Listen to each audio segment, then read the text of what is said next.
दोस्तों नमस्कार। मैं केपी सिंह। आप देख रहे हैं अपना जयहिता न्यूज चैनल पीपुल बिल। इन दिनों मोहन भागवत ने जो पिछले दिनों मोरोपंत मिंगले पिंगले पर आधारित एक पुस्तक का विमोचन करते हुए जो कहा, वो वही सब चर्चा का विषय अभी तक बना हुआ है। उसको लेके ही अटकलों का दौर गर्म है। अगर मोहन भागवत ने जो कुछ कहा, 75 वर्ष की उन्होंने कहा था कि 75 वर्ष की जब उम्र हो जाए और 75 वर्ष का जब शाल ओढ़ाया जाए तो फिर व्यक्ति को उसके बाद में पद से अलग हो जाना चाहिए और जो बाजू वाले को जिम्मेदारी सौंप देना चाहिए। ये बात उन्होंने किसको लेके कही थी, किसको लक्ष्य करके कही थी? इस बारे में ज़्यादातर लोगों का तो कहना यही है कि ये प्रधानमंत्री नरेंद्र मोदी को लेके कही गई हो। लेकिन फिलहाल ये था कि अगर उन्होंने प्रधानमंत्री नरेंद्र मोदी को लेकर ये बात कही थी और इस नाते कही थी कि वो एक जो है एक इसको ये एक कंकड़ फेंकें जो शांत पड़े जल में है, और उससे कैसी हिलोरें उठती हैं, मतलब जनमत को टटोलने के मकसद से अगर उन्होंने ये शगुफा छोड़ा था तो ये कहना पड़ेगा कि इसके जो नतीजे सामने आए हैं वो निश्चित रूप से अनुमान ये है कि उससे संघ प्रमुख मोहन भागवत को बहुत निराशा हो रही होगी। बल्कि कहना ये चाहिए कि लोगों की प्रतिक्रिया ने इसके बाद जो उन्होंने कहा, उसके बाद में जो लोगों ने समझा, उनके कहने का असर, उसके बाद में जिस ढंग की प्रतिक्रियाएं लोगों की सामने आ रही हैं, उसने उनके मन में सिहरन पैदा कर दी होगी। क्योंकि प्रतिक्रियाएं बड़ी बागी प्रतिक्रियाएं हैं, बड़ी तल्ख प्रतिक्रियाएं हैं, और उन्हें और उन प्रतिक्रियाओं को देखकर उन्हें ये एहसास करना पड़ रहा होगा कि मोदी ने जनमानस में ऐसा सिक्का जमा लिया है कि उनके लिए संघ के भक्त तक संघ की अवमानना में गुरेज नहीं करेंगे।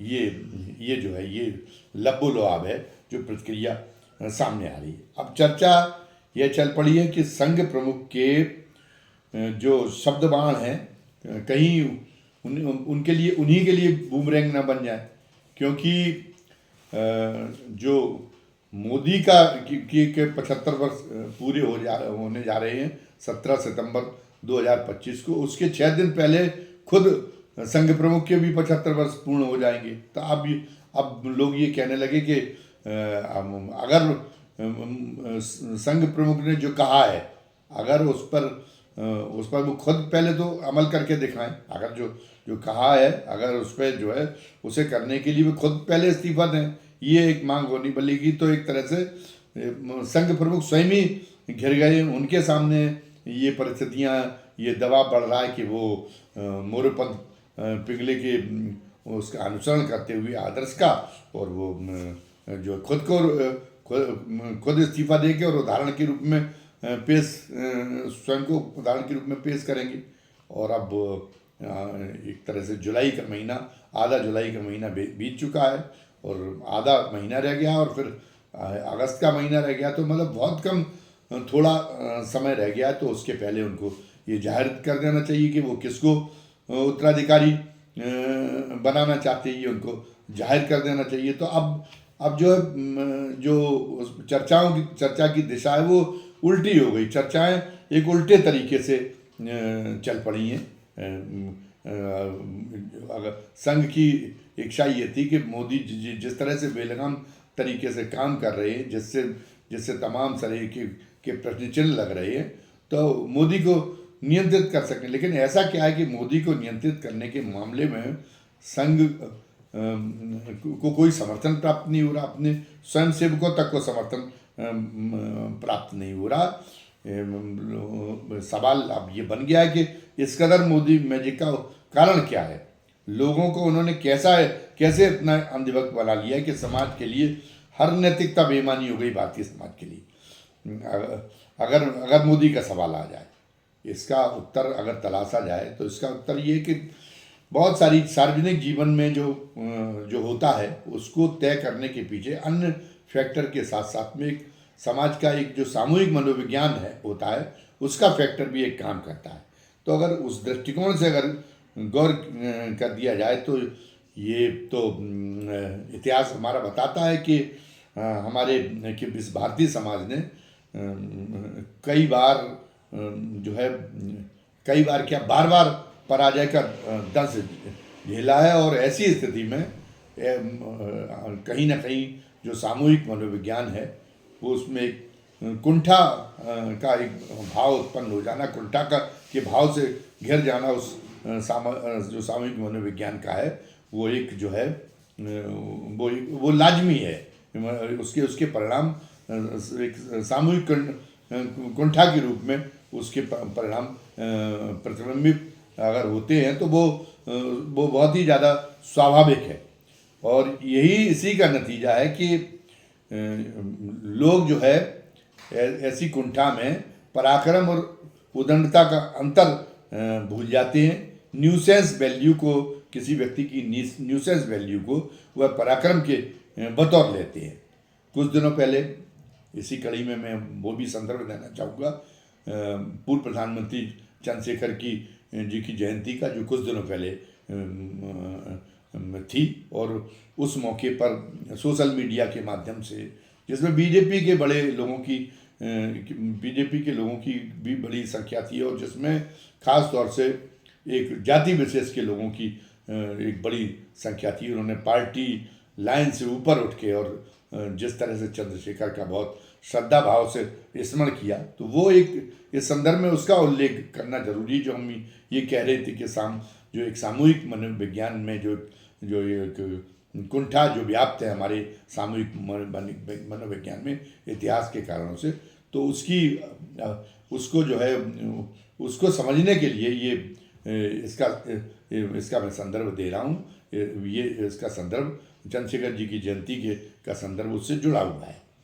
चंद्रशेखर की चर्चा इस बात को लेके मुग्ध भाव पे हो रही थी उनकी जयंती के दिन, कि उन्होंने राजनीति में कदम रखने के पहले दिन से ही तय कर लिया था कि वो प्रधानमंत्री, इस देश के प्रधानमंत्री बनेंगे, उससे नीचे कुछ नहीं लेंगे वो, और एक दिन ये बन के दिखाएंगे।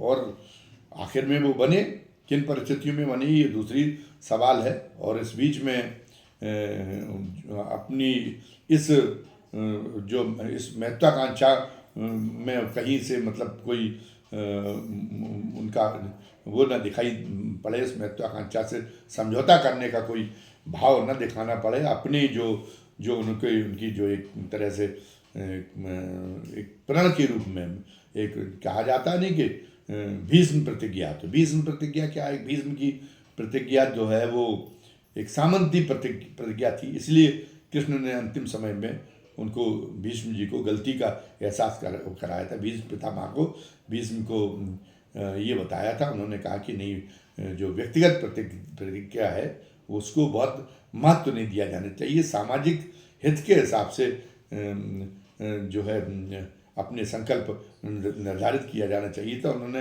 एहसास दिलाया कि पितामह आपने ये करके, और एक तरह से हस्तिनापुर साम्राज्य का बहुत व्यक्तिगत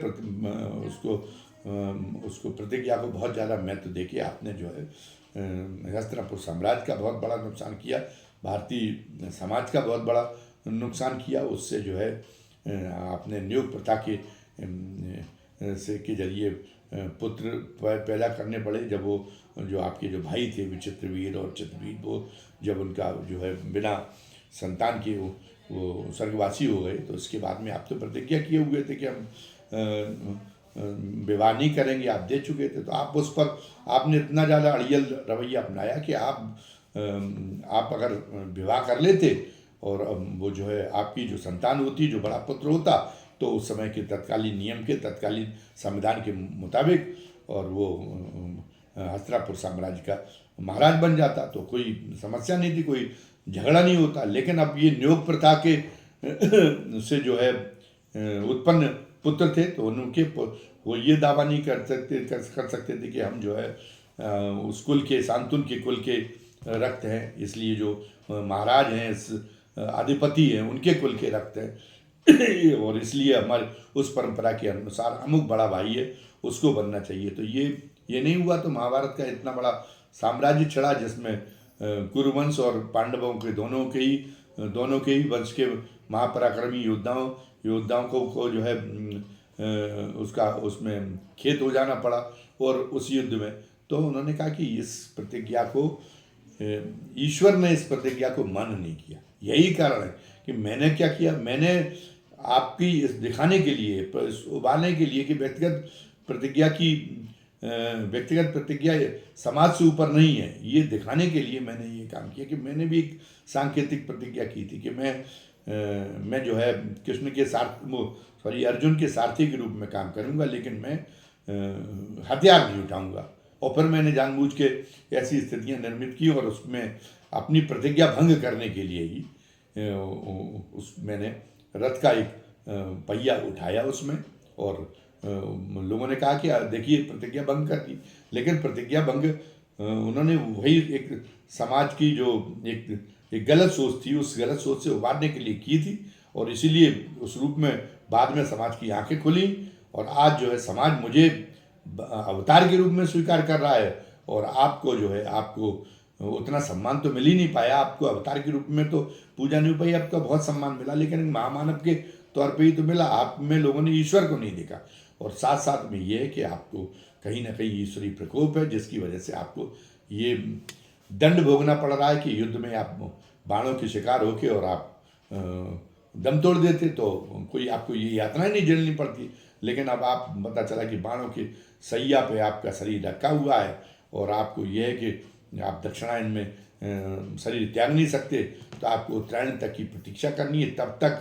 और ये बाण अगर आपके शरीर से निकाल दिए जाएंगे तो ब्लीडिंग होने की वजह से आपकी तत्काल मृत्यु हो जाएगी। तो आप इनकी बाणों की ये जो आपके शरीर में चुभे हुए बाण हैं, इन्हीं बाणों के ऊपर आप को लेट के और इतने महीनों का इंतजार करना पड़ेगा उत्तरायण के लिए। तो कितना यातनापूर्ण तरीके से आपका जीवन का अवसान हो रहा है, कितनी कष्टपूर्ण तरीके से जीवन का अवसान हो रहा है। तो कहीं ना कहीं वो जो पाप है, जो आपने जो है व्यक्तिगत प्रतिज्ञा के आगे समाज का, साम्राज्य का कोई हित नहीं समझा। तो एक महाभारत के इस जो रूपक है, इस महाभारत में जो ये कृष्ण और भीष्म का वृत्तांत है, इससे एक समाज को एक नसीहत लेनी चाहिए। और इसलिए उसको व्यक्तिगत प्रतिज्ञा को जो उन्होंने की थी, वो व्यक्तिगत प्रतिज्ञा चंद्रशेखर जी ने की थी, उस व्यक्तिगत प्रतिज्ञा को एक बहुत बड़ी, वो समाज के लिए एक बहुत बड़ी उपलब्धि के रूप में कि देखिए उन्होंने तय कर लिया था, प्रधानमंत्री बनने की पहले से ठान ली थी कि उसके पहले मैं कोई पद स्वीकार नहीं करूँगा। तो और फिर उन्होंने ऐसा आत्मोद्योगता देखिए, उन्होंने प्रधानमंत्री बन के दिखा दिया, देश पर एक बहुत बड़ा उपकार कर दिया। एक देश पे एक बहुत बड़ा उपकार नहीं था, पूरा अगर के घटनाक्रम को अगर देखा जाए तो ये तरह की मनमानी को समाज ने समर्थन देके और देश की राजनीति के साथ में और देश के साथ में एक बहुत ही अहित करने का काम किया। क्योंकि इस ढंग की महत्वाकांक्षा पाल के, महत्वाकांक्षा महत्वपूर्ण नहीं होती, आदमी को पता नहीं होता, आदमी किसी विचारधारा के नाते सार्वजनिक जीवन में उतरता है और उन वैचारिक लक्ष्यों को जिस रूप में जो उसकी परिस्थितियाँ जिस रूप में उसको कोई भूमिका दिलाएं, वो उस रूप में, लेकिन उसका मुख्य लक्ष्य पद नहीं ये होता है कि वो उस विचारधारा को, उस वैचारिक लक्ष्य को पहुंचना तक उसका जो है अभीष्ट होता है। ये उसका अभीष्ट नहीं होता कि नहीं हम चाहे विचारधारा का चाहे कुछ बने, चाहे समाज उद्देश्य का कुछ बने, लेकिन हम तो पूजित होंगे अगर हम अपना एक जो व्यक्तिगत अरमान है उसको पूरा करके दिखा देंगे। और उसके लिए हमारी हर मनमानी को समाज सिर माथे लेगा। चंद्रशेखर जी भी हर मनमानी को सिर माथे लिया। उन्हें जयप्रकाश जी की कृपा से उन्होंने उस समय पे प्रकाशित हुआ था कि चंद्रशेखर जी बहुत जूनियर होते हुए भी उन्होंने जयप्रकाश जी की सेवा करके, जयप्रकाश जी भोले वाले नेता थे और उनको इतना वशीभूत कर लिया था कि उन्होंने जूनियर मोस्ट होने के बावजूद अपना वीटो लगा के उनको जनता पार्टी की अध्यक्षता दिला दी थी। तो उसका उन्होंने बड़ा दुरुपयोग किया। वो जनता पार्टी जिसने इंदिरा गांधी को सत्ता से बाहर किया था 1977 में, एक विशाल पार्टी थी और उसको जो है उसका एक उसके साथ में जयप्रकाश जी की संपूर्ण क्रांति का दर्शन जुड़ा हुआ था, तो वो संपूर्ण क्रांति के दर्शन के जो बिंदु थे वो जो है वो उन बिंदुओं के अनुरूप व्यवस्था बदली जाए, इसमें तो चंद्रशेखर ने कोई बहुत रुचि नहीं ली। लेकिन उन्होंने ये किया कि जब उनका ये था कि मुझे प्रधानमंत्री बनना है तो मैं अध्यक्ष बना रहूँगा, तभी ये संभव हो पाएगा। तो उन्होंने अपनी अध्यक्षी बनाए रखने के लिए इस नाते अपने ये जो है अपनी व्यक्तिगत महत्वाकांक्षा के नाते अपने अध्यक्षी हमेशा अपने पास बना के रखी छोड़ी, और उस विशाल जनता पार्टी को एक जेबी पार्टी के रूप में उन्होंने बदल दिया। जो भी उनके खिलाफ जब भी जो आया उनके खिलाफ अध्यक्षी का दावेदार बन के चुनाव लड़ने के लिए, उसको उन्होंने कोई लोकतांत्रिक तरीके से उसका मुकाबला नहीं किया, उसको उन्होंने पिटवा दिया, आतंकित करके उसको मैदान छोड़ने के लिए मजबूर किया। चाहे वो सुब्रमण्यम स्वामी हो और चाहे वो राम जेठमलानी की हो, क्या ऐसे कार्य की प्रशस्ति की जानी चाहिए। और जब उन्होंने प्रधानमंत्री पद बनने का जब उनकी हो गई कि उनकी अब तो अपनी हविस की पूर्ति के लिए वो इतने मतवाले, इतने दीवाने हो गए थे कि उन्होंने ये नहीं सोचा कि ये जो जिस अपने तथाकथित अपनी जिस पार्टी के जरिए वो बनाने जा रहे हैं, उसकी वो सरकार बनाने जा रहे हैं, उस सरकार के नीतिगत लक्ष्य क्या होंगे, क्योंकि वो तो एक भानुमती का पिटारा था।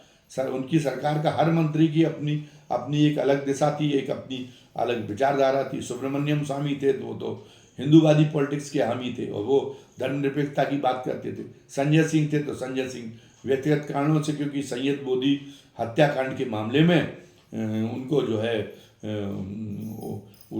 बचाने में बीपी सिंह ने उनकी मदद नहीं की थी सिद्धांतवादिता के नाते, जबकि वो बीपी सिंह के दामाद लगते थे। तो वो बीपी सिंह की चढ़ की वजह से आ गए थे, उसमें विद्याचरण शुक्ला आ गए थे, वो कांग्रेसी थे और उनका न पहले कभी कोई चंद्रशेखर से बहुत बड़ा जुड़ाव था और ना वो जब सरकार चली गई उसके बाद जुड़ाव रहा। वो सहारा आदमी ने अपनी अलग राह पकड़ी। यशवंत सिन्हा का भी था, यशवंत सिन्हा भी जो है उनके साथ चंद्रशेखर के साथ में मंत्रिमंडल में आ गए थे, लेकिन बाद में चंद्रशेखर के साथ वो जुड़े नहीं रह सके, क्योंकि उसमें कोई वैचारिकता की, कोई नीतिगत समरूपता की कोई बात ही नहीं थी। तो ऐसी सरकार का देश में होना, ऐसी सरकार बनाने के लिए उनका दीवाना हो जाना, ऐसी प्रधानमंत्री पद पाने के लिए उनका जो नारद मोह है, तो वो जो सरकार चली वो सरकार देश के लिए बहुत ही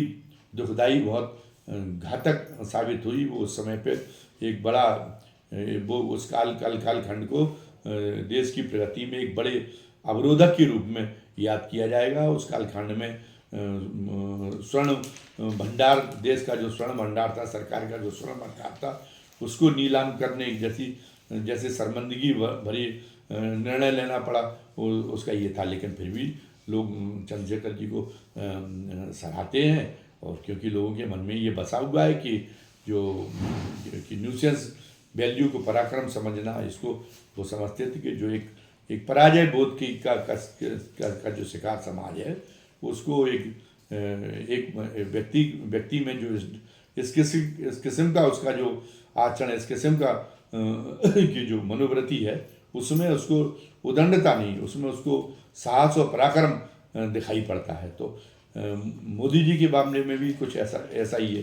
मोदी जी भी किसी तरीके से ये तो साफ जाहिर होता है घटना की वो न तो किसी संस्था के प्रति और किसी व्यक्ति के प्रति कोई जवाबदेही स्वीकार करना उन्हें मंजूर है, और न किसी मूल्य या न किसी नैतिकता के प्रति। लेकिन उनके इस गुण को, उनके मनमानीपन के, उनके स्वेच्छाचारिता को जो है वो पर बहुत न्यौछावर है भारतीय जनता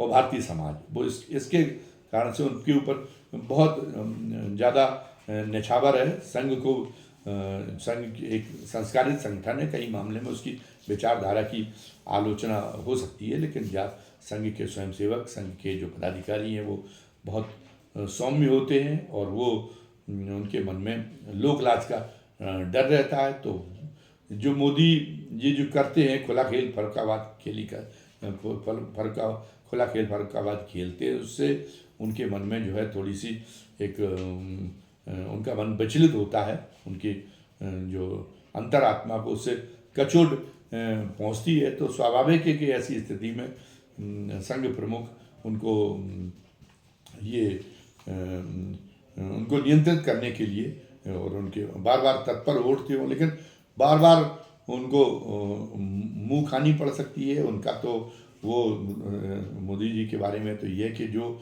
एक अहंकार है, अहंकार जब चरम सीमा पे पहुंच जाता है तो वो एक तरह से संतुलित मानसिकता को नष्ट कर देता है। तो वो उनके अंदर संतुलित मानसिकता है ही नहीं, वो किसी की सलाह पे गौर करना उनको मंजूर नहीं। एक बहुत बड़े से बड़े कई लोग बड़े महत्वाकांक्षी होते हैं, लेकिन उन्होंने संतुलित मानसिकता का गुण नहीं खोया होता। तो वो भी परामर्श लेने की आवश्यकता समझते हैं। इतिहास में कई सफल शासक हुए, कई उनसे भी बड़े, मोदी जी से भी बड़े जो है बहुत